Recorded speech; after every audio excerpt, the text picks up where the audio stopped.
சிவாய நமஹ. முப்போதும் திருமேனி தீண்டும் ஆதிசைவர்கள் குலத்தில் சுந்தரமூர்த்தி சுவாமிகளினுடைய வழி வழி தோன்றல் திருவான்மையூர் அடியார்க்கு அடியன் சந்தோஷ் திரிமேனி சிவாச்சாரியார். பக்திமயம் நேர்கள் அனைவருக்கும் அன்பான வணக்கம். அதே போல் வரக்கூடிய தமிழ் புத்தாண்டு நல்வாழ்த்துக்கள். இந்த வரக்கூடிய இந்த விசுவாசு வருஷம் உங்களுக்கும் உங்கள் குடும்பத்தாருக்கும் அதே போல் உங்கள் சுற்றத்தாருக்கும் உங்களை சார்ந்தவர்கள் அனைவருக்கும் நல்ல அனுகிரகத்தையும் அதே போல் நல்ல சுபிக்ஷத்தையும் குழந்தைகளுக்கு நல்ல கல்வியையும் அதே போல் ஆக வேண்டியவங்களுக்கு நல்ல திருமண பாக்கியத்தையும் திருமணமானவர்களுக்கு குழந்தை பாக்கியத்தையும் அதே போல் நல்ல ஒரு தீர்க்க ஆயுளையும் சுமங்கலி பாக்கியத்தையும் பெண்களுக்கும் வழங்க வேண்டும் அப்படின்னு பரிபூர்ணமாக எல்லாம் வல்ல எம்பெருமான பிரார்த்தனை பண்ணுறேங்க. கூடுதலாக இந்த வருஷம் எப்படி இருக்குன்னு முதல்ல கேட்டிங்க அப்படின்னா, இந்த வருடத்தினுடைய இடைக்காட்டி சித்தரினுடைய வெண்பா ரொம்ப அற்புதமாக இருக்குது. எப்படி சொல்கிறார் இடைக்காட்டி சித்தர் அப்படின்னு பார்த்தீங்கன்னா, விசுவாவசு வருடம் வேளாண்மை ஏறும் பசுமாடும் ஆடும் பலிக்கும் சிசுநாசம் மற்றையரு வாழ்வார்கண் மாதவங்கண் மீறுமே உலகினிர் நல்ல மழையுண்டு அப்படின்னு சொல்கிறார். அதாவது இந்த வருஷம் நல்ல பசுமாடுகளும் ஆடுகள் கால்நடைகள் எல்லாம் நல்ல செழுமையான நல்ல ஒரு வாழ்க்கையை அவங்களுக்கு நல்ல அபிவிருத்தியும் ஏற்படும் அப்படிங்கிறதாகவும், அதே போல் வேளாண்மை ஏறும், அதாவது வேளாண்மையானது அதாவது விவசாயமானது நல்ல செழுமையாக இருக்கும் அப்படின்னு கொடுத்தாகவும், உலகினில் நல்ல மழை உண்டு அப்படின்னு சொல்கிறார். அதனால் இந்த உலகத்தில் நல்ல மழையானது பெய்யக்கூடிய வருடமாக இந்த வருடம் அமையும் அப்படின்னு இடைக்காட்டு சித்தர் குறிக்கிறாரு. மேலும் ஒவ்வொரு ராசிக்கும் குறிப்பாக உங்கள் ராசிக்கு இந்த விசுவாசு வருஷம் என்ன மாதிரியான பலன்கள் இருக்குது, அதனால் ஒவ்வொரு மாதங்களும் எப்படியான படிநிலையாக வளர்ச்சிகள் இல்லைனா எதில் கவனமாக இருக்கணும் அப்படிங்கிறத விரிவாக பார்ப்போம். சிவாய நமஹ.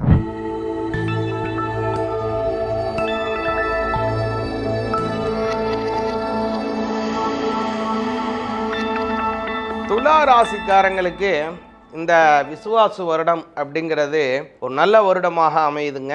கவனிக்கப்பட வேண்டிய விஷயங்களும் கொஞ்சம் இருக்குது. முதல்ல சொன்னான்னா அஷ்டமத்தில் இருக்கக்கூடிய குரு விலகிறாரு, அது ஒரு பெரிய ப்ளஸ் உங்களுக்கு. அதே மாதிரி 12இல் இருக்கக்கூடிய அதே கேதுவாகட்டும், 6ஆம் பாவத்தில் இருக்கக்கூடிய ராகுவாகட்டும், அவங்க 2 பேருமே விலகிறாங்க. துலா ராசிக்காரங்களுக்கு இது ஒரு பெரிய ப்ளஸ்ஸாக அமையுது. முக்கியமாக சொல்லணும் அப்படின்னு பார்த்தீங்கன்னா, கேது 11க்கு வராரு இல்லைங்களா, 11ங்கிறது லாபஸ்தானம், லாபம் உயரும். 5ஆம் இடத்திற்கு வரக்கூடிய ராகு பகவான் ரொம்ப நாளாக ஏதாவது இழுபறியாக இருக்குது, யாரையாவது மனசு விரும்பிகிட்டு இருக்கீங்க, 2 பேருக்கும் ஒரு அண்டர்ஸ்டாண்டிங் இருக்குது, ஆனால் அது வீட்டில் சொல்லலை, அல்ல வீட்டில் ஏதோ பிரச்சனையாக இருக்குது, அல்லது வீட்டில் சொல்லாமலே தள்ளி போயிட்டுருக்கு, அது மாதிரி உங்களுக்கு ரொம்ப நாளாக மனம் விரும்பிகிட்டு இருக்கீங்க, ஒருத்தருக்கு பிடிச்சிருக்கு, ஆனால் திருமணமாக கை கொடுமாங்கிற ஒரு பயத்திலே போயிட்டுருக்குன்னா இந்த வருடம் நிச்சயமாக உங்களுக்கு கல்யாணம் நடக்குங்க. அதே மாதிரி எனக்கு இன்னும் கல்யாணமே முடிவாகலைங்க, நான் யாரையும் விரும்பலைங்க, இந்த கல்யாணத்துக்கு பார்த்துட்டு இருக்காங்க அப்படின்னா உங்களுக்கும் கண்டிப்பாக கல்யாணம் உண்டு இந்த வருடம். எதனாலனா 7ஆம் அதிபதி செவ்வாய் பகவான் ரொம்ப அற்புதமான ஸ்தானத்தில் போகிறார் இந்த வருடத்தில். அவருடைய பயிற்சிகள் அவருடைய சஞ்சாரங்கள் இந்த வருடம் ரொம்ப திருப்திகரமாக இருக்கிறது உங்களுக்கு. அதே மாதிரி கூடுதலாக பார்த்தீங்க அப்படின்னா அஷ்டமத்தில் இருக்கக்கூடிய அஷ்டமஸ்தானங்கிறது கஷ்டத்தை தரக்கூடிய ஸ்தானம். அந்த ஸ்தானத்தில் உங்களுக்கு குரு உட்கார்ந்து ஒரு வருடமாக உங்களை படாதபாடுபடுத்தி கொண்டு இருந்தாருங்க. அவர் அப்படியே 9ஆம் பாவத்துக்கு மாறுறாரு. ஓடினவனுக்கு 9ல் குரும்பாங்க. அதனால் ஒரு சாதனை படைத்து அதில் வெற்றி பெற்றான்னா அவனுக்கு 9 குரு. அதனால் அப்படியான ஒரு வெற்றி பெறக்கூடிய யோகத்தை உங்களுக்கு குரு பகவான் கொடுக்குறாரு 9ஆம் பாவத்தில் இருக்கிறதுனால. அதனால் சாதாரணமாக ஓடுறவங்க ஒரு 50 கிலோமீட்டர் ஸ்பீடில் ஓடுறவங்க இனிமேல் 200 கிலோமீட்டர் ஸ்பீடில் ஓட போகிறீங்க. அப்படியான வளர்ச்சிகள் உங்களுக்கு தரப்போகிறாருங்க குரு பகவான் துலா ராசிக்காரங்களுக்கு. இன்னொரு கூடுதலான நல்ல விஷயம் என்னன்னு கேட்டிங்கன்னா, அதற்கு முன்பாகவே 11ல் வரக்கூடிய ராகு, 5ஆம் பாவத்தில் வரக்கூடிய இந்த ராகு கேது, இதில் என்ன அமைப்புன்னு கேட்டிங்கன்னா துலா ராசிக்காரங்களுக்கு ஒரு பெரிய யோகம் கிடைக்குதுங்க. வெளிநாடு செல்லக்கூடிய யோகம் அல்லது வெளி மாநிலத்துக்கு செல்லக்கூடிய யோகம். குறைஞ்சபட்சம் வெளிநாடு போவீங்க, அப்படி போக முடியாது சொன்னால் வெளி மாநிலத்துக்காவது போகக்கூடிய யோகத்தை கொடுக்கும். வேற்று மொழி பேசக்கூடிய ஒரு நாட்டிற்கு சென்று வருவதற்கான ஒரு யோகம் கிடைக்கும்.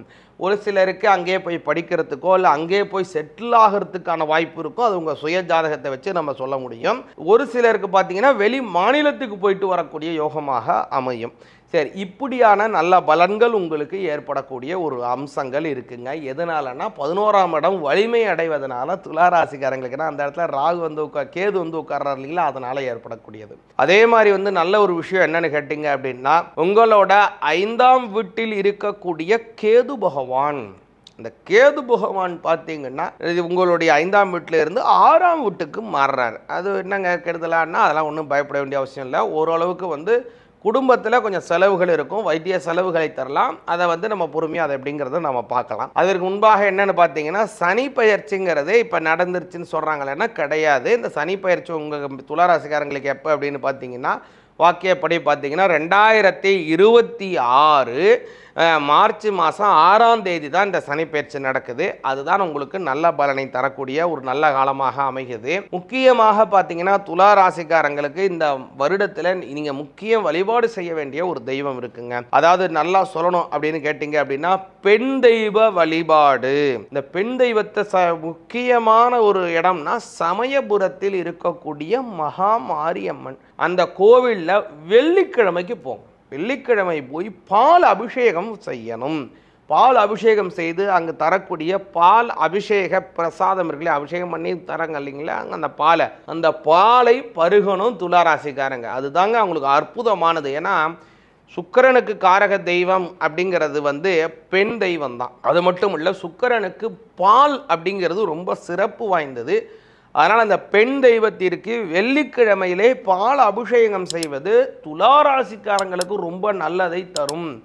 இஷ்ட போகத்திலே வெற்றியை தரும். நீங்கள் மனசில் நினைக்கக்கூடிய பல சங்கல்பம் பல விஷயங்களிலே வெற்றியை தரும். அதனால் அதுவும் சமயபுர க்ஷேத்திரம் அப்படிங்கிறது பார்த்தீங்கன்னா அம்பாளுக்குன்னு இருக்கக்கூடிய ஒரு பிரத்யக்ஷமான கண்கண்ட தெய்வம்.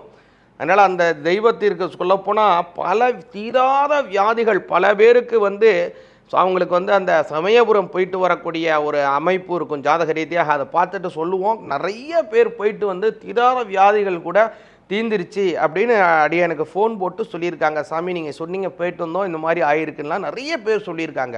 அதனால் அந்த சேத்திரத்திற்கு போயிட்டு வாங்க துளாராசிக்காரங்க, நல்ல பலன் கிடைக்கும், நல்ல சுபிக்ஷங்கள் ஏற்படும். சிவாய நமக. உங்களுக்கு ஒரு சந்தேகம், நிறைய பேர் கேட்கக்கூடிய ஒரு சந்தேகம் தான், சுவாமி நீங்கள் சொல்லும் போதெல்லாம் சனி பகவான் வந்து இப்போ கும்பராசியில் இருக்கார், சனி பயிற்சி அடுத்த வருஷம் தான் 2026 தான் சொல்லின்னு இருக்கேன். நிறையா பேர் இப்போது இந்த 2025 சனி பயிற்சி ஆயிடுத்துன்னு சொல்கிறாளே அப்படிங்கிற ஒரு ஒரு ஒரு ஒரு எண்ணம் உங்களுக்கு இருக்கலாம். அது வந்து திருக்கணித முறைப்படி, திருக்கணிதம்ங்கிறது எல்லாமே ஒரு வந்து அனுஷ்டான முறை, அது ஒரு முறை.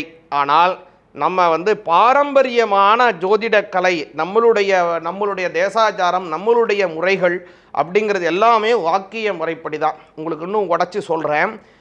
திருநள்ளாறு அப்படிங்கிறது முக்கியமாக சனி பகவானுக்குன்னு இருக்கக்கூடிய க்ஷேத்திரம். அந்த கோவில் அனுஷ்டானம் பண்ணுவதும் வாக்கிய முறைப்படி தான். அதே மாதிரி வந்து பார்த்தோம் அப்படின்னா நவகிரகங்களுக்கு இருக்கக்கூடிய கோவில்கள், சூரியனார் கோயிலாகட்டும், திங்களூர் ஆகட்டும், அதே போல் வைத்தீஸ்வரன் கோவில் ஆகட்டும், அதே போல் திருவெண்காடு ஆகட்டும், அதே போல் வந்து ஆலங்குடி, கஞ்சனூர் ஆகட்டும், அதே மாதிரி திருநாகேஸ்வரம், கீழப்பெரும்பள்ளம், திருக்கடையூர், மயிலாடுதுறை, திருநாகைக்காரன்னு சொல்லக்கூடிய நாகப்பட்டினம், திருவாரூர் போன்ற அத்துணை விதமான திவ்ய க்ஷேத்திரங்கள், எல்லா க்ஷேத்திரம் சத்தவட க்ஷேத்திரங்கட்டும் எல்லா கோவில்களிலும் 90% நம்ம சொன்ன எல்லா கோவிலையும் இப்போ பார்த்தீங்க அப்படின்னா வாக்கிய முறைப்படி தான். சனி பயிற்சிங்கிறது 2026 மார்ச் மாதம் 6ஆம் தேதி தான் சனி பயிற்சி நடக்குது. அதனால் அப்போ தான் வந்து நம்ம வாக்கிய முறைப்படியான சனி பயிற்சி பலன்களும் கொடுப்போம். அது மட்டும் இல்லை, நம்ம ஜாதக ஸ்புடம் பண்ணி சொல்லக்கூடியதும் அப்போ தான் சனி பயிற்சிங்கிறத நம்ம இது பண்ணுவோம். அதனால் இப்போதைக்கு சனி பகவான் கும்பராசியில் தான் இருக்கிறார். அதே போல் அடுத்த வருடம் 2026, ஆனால் இந்த விசுவாச வருஷத்துக்கு இதே வருடம், அதே போல் வந்து ஆங்கிலத்திற்கு அடுத்த வருடத்தில் மார்ச் மாதம் 6ஆம் தேதி இந்த சனி பயிற்சி நடக்கிறதுங்கிறது அந்த சமயத்தில் சொல்லிக்கொண்டு எல்லோருக்கும், உங்களுக்கும் உங்களுடைய குடும்பத்தாருக்கும் இந்த விசுவாச வருடம் அருமையான நல்ல வருடமாகவும் குடும்பத்திலே நல்ல சுபிக்ஷத்தையும் ஏற்றமான சூழ்நிலைகளையும் பரிபூர்ணமான அனுகிரகம், இஷ்ட தெய்வம், குலதெய்வத்தினுடைய ஆசீர்வாதத்தையும் பெற்றுத்தர வேண்டுமாய் எல்லாம் வல்ல எம்பெருமானை பிரார்த்தனை செய்கின்றேன். சிவாய நமக. வான்முகில் வளாது பைக மலிவலம் சுரக்க மன்னன் கூன்முறை அரசு செய்க குறைவிலாது உயிர்கள் வாழ்க, நான்மறை அறங்கள் ஒங்குக, நல்தவம் வேள்வி மல்குக, மேன்மைகொள் செய்வ நீதி விளங்குக உலகம் எல்லாம். திருச்சிற்றம்பலம். சிவாய நமக. இந்த சேனல் அப்படிங்கிறது பக்திமயம் ஆன்மீக சேனல். ஆன்மீக தகவல்கள் உங்களுக்கு தரக்கூடிய அற்புதமான சேனல். இந்த சேனலை பின்தொடருங்க. இந்த சேனலுடைய வளர்ச்சிக்கு பாடுபடுங்க. உங்களுக்கும் இந்த ஆன்மீக தகவல்கள் உடனடியாக கிடைப்பதை உறுதி செய்யுங்க. சிவாய நமக.